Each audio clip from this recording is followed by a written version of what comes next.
भारत को लेकर रूस के राष्ट्रपति पुतिन ने बड़ा बयान दिया है। राष्ट्रपति पुतिन ने भारत और पीएम मोदी की तारीफ की है। पीएम मोदी के नेतृत्व में भारत की तरक्की जारी है। भारत पर दबाव बनाना ट्रंप के लिए नुकसानदेह हो सकता है। भारत रूस का प्रमुख भरोसेमंद व्यापारिक साझेदार है। भारत दुनिया की सबसे बड़ी इकोनॉमी में से एक है।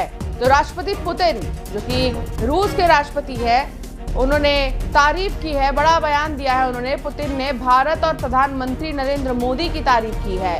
आपको याद होगा जब रूसी राष्ट्रपति पुतिन जो हैं वो प्रधानमंत्री के साथ एक ही गाड़ी में बैठकर जब रवाना हुए थे सम्मेलन के बाद, तो ये काफी चर्चा का विषय बन गया था कि आखिर क्या बातचीत हुई होगी पीएम मोदी और पुतिन के बीच में। और अब ये कुछ बड़े बयान हम आपको बता रहे हैं जो पुतिन की तरफ से दिए गए हैं प्रधानमंत्री नरेंद्र मोदी को लेकर।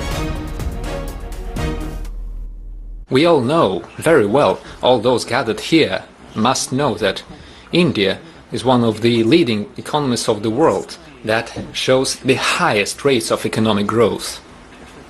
And this is not something that comes out of the blue. This is a result of hard work that the government has been doing under the leadership of the Prime Minister Modi. Because these rates of development have been demonstrated by India, while plans and strategies are implemented, formulated by Modi as the head of the government of the Republic of India. Donald Trump ने PM Modi को अच्छा दोस्त बताया है। Trump ने कहा कि PM Modi मेरे अच्छे दोस्त हैं। उन्होंने कहा कि भारत के साथ जल्द व्यापार समझौता होगा। अब डोनाल्ड ट्रंप जो है प्रधानमंत्री नरेंद्र मोदी को बहुत अच्छा दोस्त बता रहे हैं। पहली चीज तो डोनाल्ड ट्रंप कई सारे देशों के जो प्रमुख हैं उनसे लगातार बातचीत में हैं और सबकी तरफ से एक ही दबाव है कि इस युद्ध, ईरान और यूएस के इस युद्ध को जल्द से जल्द खत्म किया जाए, समझौते पर एक बात बने। ट्रंप भले ही ये दावा कर रहे हैं कि सभी कुछ ठीक है, लेकिन अगले ही पल में ईरान ये बता देता है कि कुछ भी ठीक नहीं है। इस बीच डोनाल्ड ट्रंप ने पीएम मोदी को अच्छा दोस्त बताया है। ट्रंप ने कहा है कि पीएम मोदी मेरे बहुत अच्छे दोस्त हैं और भारत के साथ जल्द व्यापार समझौता होगा। India for years took advantage of this country. They charged us tremendous tariffs. And they paid nothing. They wouldn't let Harley, as an example, in the past, they wouldn't let Harley Davidson sell its motor. They would charge 200% tariff. So Harley Davidson was precluded. They ended up going to India and building their own plants, which is unfortunate that that happened, but it happens. It was before me.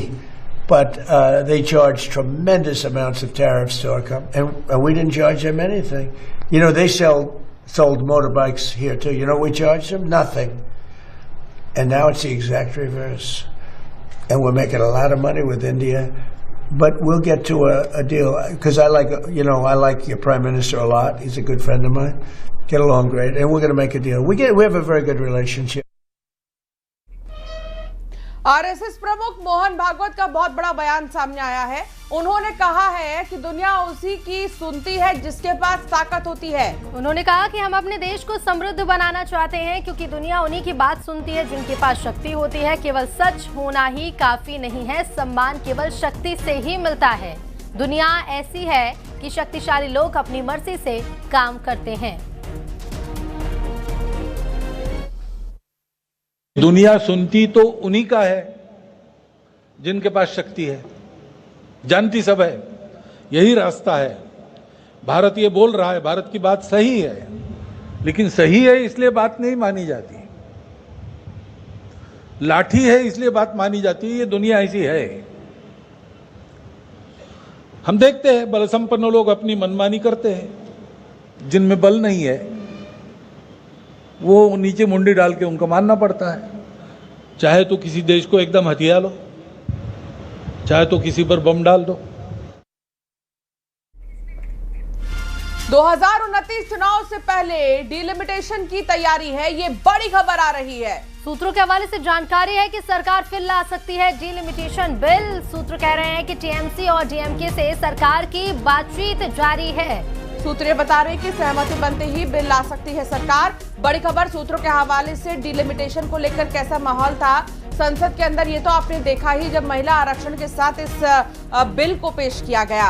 अब 2029 के चुनाव से पहले delimitation की तैयारी है। अब सूत्र ये बता रहे हैं कि सरकार एक बार फिर से ला सकती है डिलिमिटेशन बिल। टीएमसी और डीएमके से सरकार की बातचीत लगातार जारी है। सूत्र ये भी बता रहे हैं कि सहमति बनते ही बिल ला सकती है सरकार, क्योंकि आंकड़ों का बहुत बड़ा खेला होता है। संसद में आंकड़े चाहिए और इसके लिए डीएमके और टीएमसी से बातचीत का सिलसिला जारी है।